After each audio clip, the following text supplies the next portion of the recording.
તમે પ્રોગ્રામમાં અહીંયા હતા, તમે આ શબ્દ સાંભળો ત્યારે જ માયાભાઈને પાસે જઈને કહેજો કે બીજી વાર આ બોલતા નહીં. તમે આ વચમાં આંદોલનમાં કલાકારોને શું કામ લાવો? કલાકારોએ પૈસા લીધા, ભાઈ એ રાતના ઉજાગરાય કરે, ગાડીઓ લઈને જોખમે ખેડે, એને તો દુનિયાને આનંદ કરાવવાનો ધંધો જ છે. એ શબ્દ બોલે ત્યારે તમે જ બંડલ ઉડાડ્યા હતા. ઉડાડે કોણ? લોકો જ ઉડાડે છે ને. પછી તમે રહી રહીને આ બધા હળકતા પૂછડા પકડો, એ આ રાજકારણની મેટલની કલાકારને કાંઈ લાગે વળગે નહીં. વધારે પડતા વિરોધ એ છે. સવારમાં જાગે ત્યાંથી વિરોધ સિવાય કાંઈ કામ નથી. ખેતરમાં ગોઠણે ગોઠણે ખડ હોય, સાડી વર્ષના વાંઢા રખડતા હોય, ત્યાં કોઈને ધ્યાન નથી દેવું. ગામને દાપે બે અમેરિકાને એ હક નથી લેતો. ભાઈ તું ખેતરમાં ધ્યાન દઈને તારે અમેરિકાને શું લાગે વળગે? આવા વધારે છે. કારણ કે આવા ઘણા પ્રશ્નો આવે. હાલો, ઘણા એમ કે બાવો કેમ કીધો? હવે ભજનમાં છે રૂખડ બાવા તું હળવો હળવો હાલ તો શું કરવાનું? સત્યના રસ્તે બાપુ ધંધો કરવો હેલો આ યુગમાં કે 2 નંબરનો? અત્યારે આ યુગમાં 2 નંબરનો. રૂપિયાવાળા થવું હોય તો. કારણ કે રૂપિયા હોય તો ખાતા વાળા કે તમારે કામ કરે. કારણ કે અમે અમારા મા બાપથી બીતા હતા. અત્યારે આપણે યંગ જનરેશન જોઈએ છે કે છોકરાઓથી મા બાપ બીવે. અમે વિવાદ ટાળવાની મહેનત કરીએ કે ભગવાને ભાઈ આપણને માણા બનાવીને મોકલે તો માણાના પેટના થઈને રહો ને, અમે એ કહેવા માંગીએ.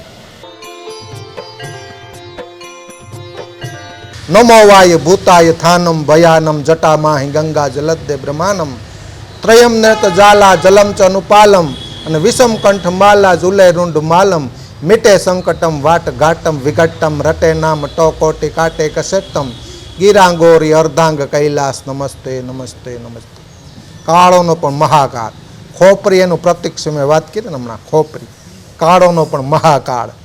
આ સમગ્ર સૃષ્ટિનું સંચાલન એ શક્તિ કરે. બધું એની અંડરમાં આવે આમ જોઈએ તો. એટલે કે જગત શિવમય છે અને પ્રકૃતિમાં પાર્વતી છે એવું શાસ્ત્રો બધા કહે છે. પણ અત્યારે એમાં ક્યાંક માણસ ધર્મથી ઉપર થઈ ગયો હોય એ જ ભગવાન હોય. તકલીફ બાપુ ત્યાં થાય છે કે માણસ ભગવાનથી પણ ઉપર થાય ને ત્યાં આ બધી સમસ્યાઓ ઊભી થાય. અત્યારે સુધી વાંધો નથી. સર્વોચ્ચ મહાદેવતા અથવા તો જે દેવી દેવતાને માનતા હોય એમને હજાર વંદન, પણ એ સર્વોચ્ચ હતા. હવે એનાથી પણ ઉપર માણસ થઈ ગયો છે. આ મુદ્દો છે અત્યારે. હું મોટો, મારો પંથ મોટો. આ વાત કરી છે મિત્રો. અને દેવગીરી બાપુ આપણી સાથે સંવાદની અંદર જોડાયેલા છે. વિશેષ વાત ન કરતા અનેક સોશિયલ મીડિયાના માધ્યમથી નિખાલસ ભાવે બોલે છે. મનમાં કોઈ દ્વેષ નથી, એવી જગ્યાઓ પચાવી પાડવી એવું પણ નથી, પણ જે કંઈ કહેશે નિખાલસ અને શુદ્ધ સ્વરોમાં કહેશે. બાપુ ખૂબ ખૂબ સ્વાગત છે. પહેલો જ પ્રશ્ન ડાયરેક્ટ. નમો નારાયણ. ઓમ નમો નારાયણ. નમો નારાયણ. પહેલો આ પ્રશ્ન મને પહેલાં ગમ્યો, મને ખુદને.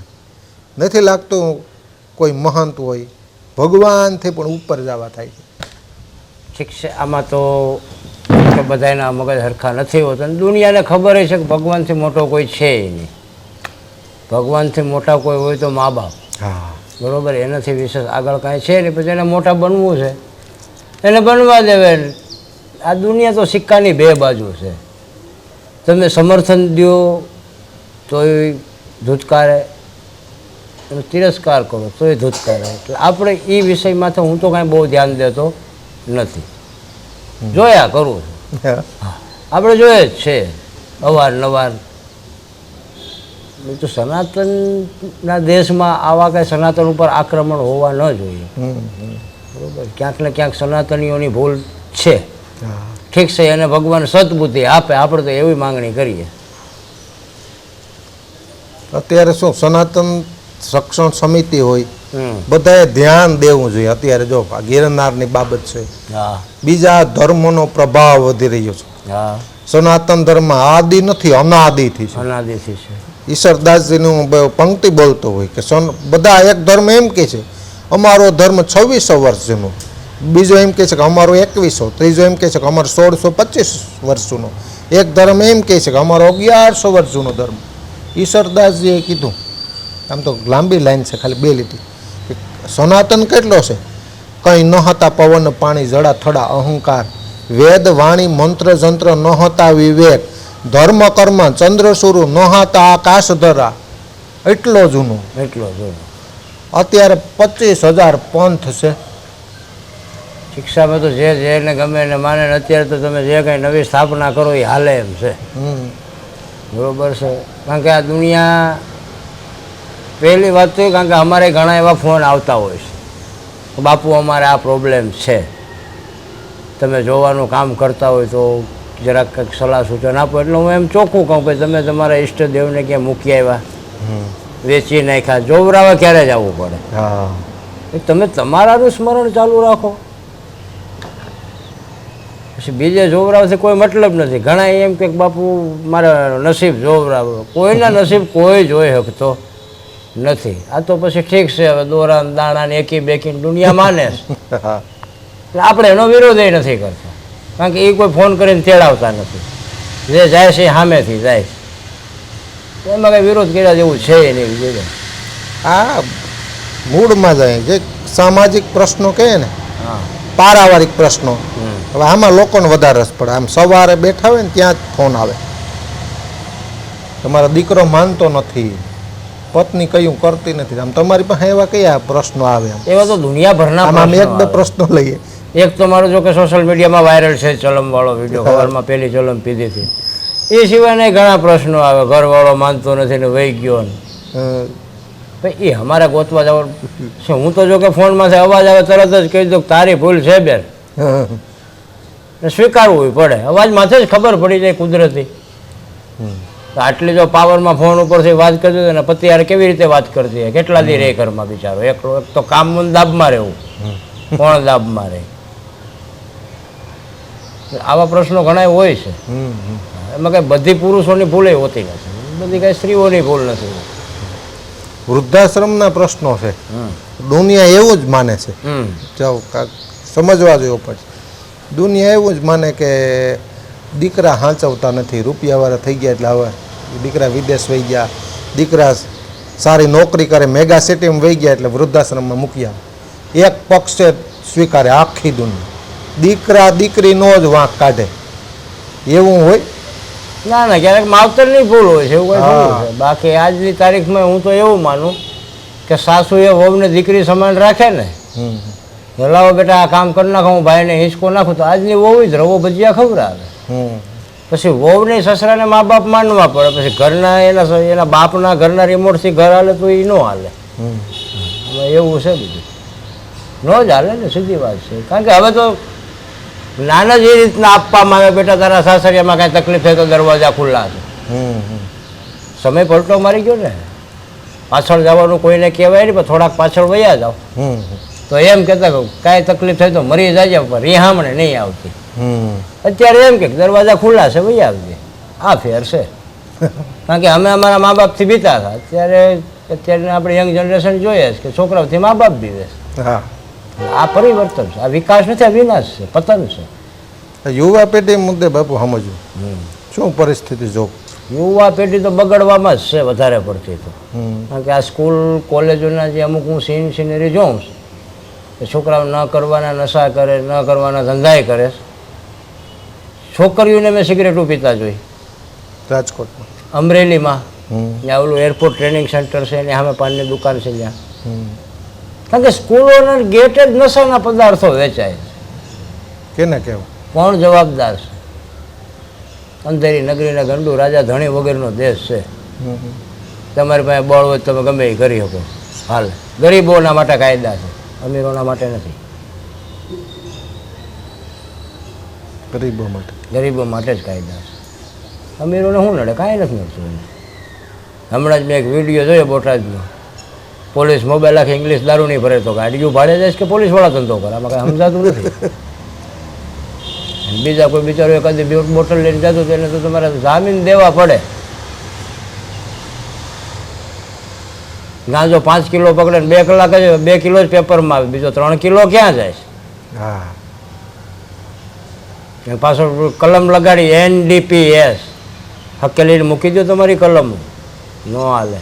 આ ભારત છે. સત્યના રસ્તે બાપુ ધંધો કરવો હેલો આ યુગમાં કે 2 નંબરનો? અત્યારે આ યુગમાં 2 નંબરનો, રૂપિયાવાળા થવું હોય તો. કારણ કે રૂપિયા હોય તો ખાતા વાળા કે તમારે કામ કરે છે. કે જ છે મેં પછી જાડેજા કે હું બહાર હતો તે 50 પેટીનો ધંધો કરતો ને જેલમાં ગયો તો ખટારાના સોદા થયા. કેસ છે ને ખુલ્લા સ્ટેજ ઉપર કેસ.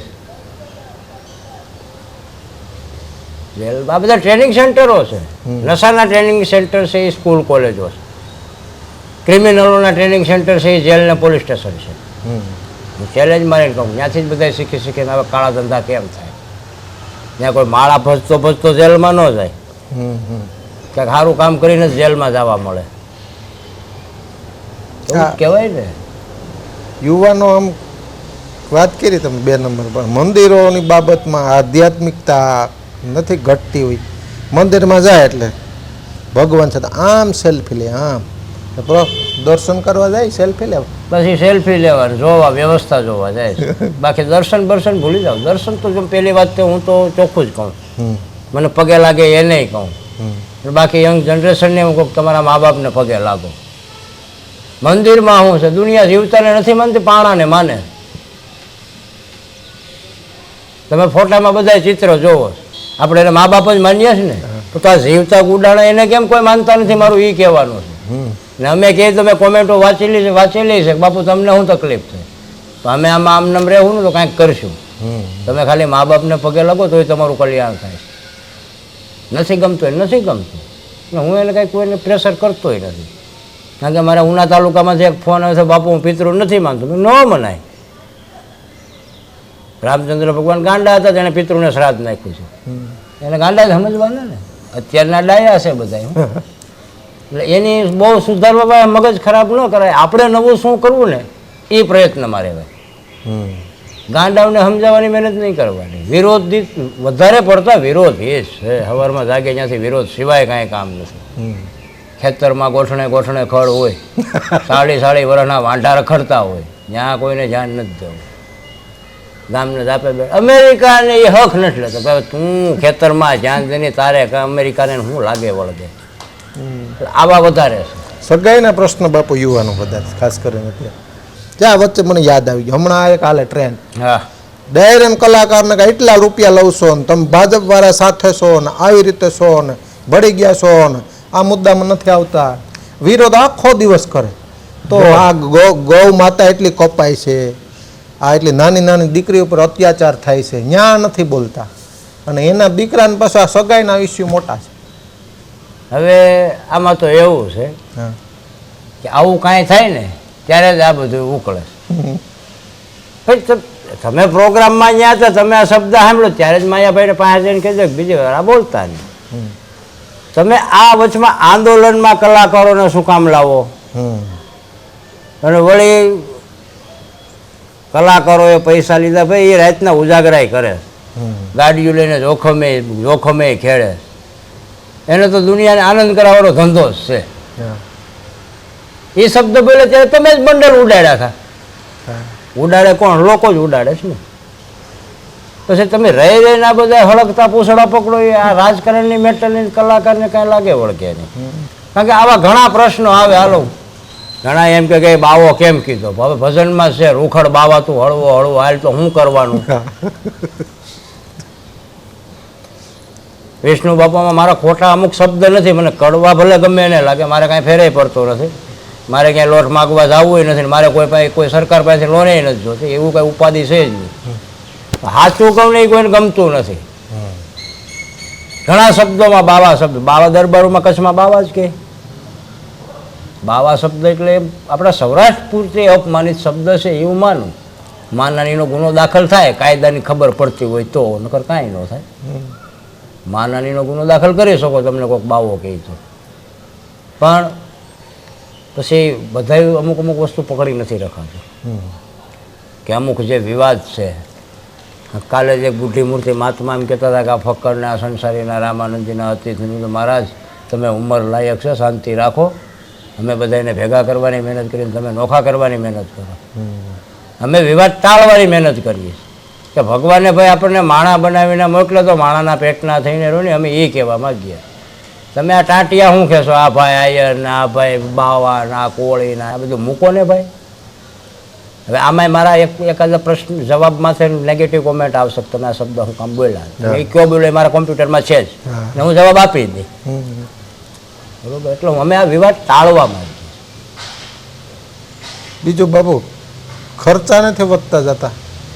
ખર્ચા કારણ વગરના. હવે અત્યારે તમને કહું, છોકરાને બાથરૂમ જાવ તો મોટરસાઇકલ લઈને જાય, હા. તો પેટ્રોલના 100 રૂપિયા છે.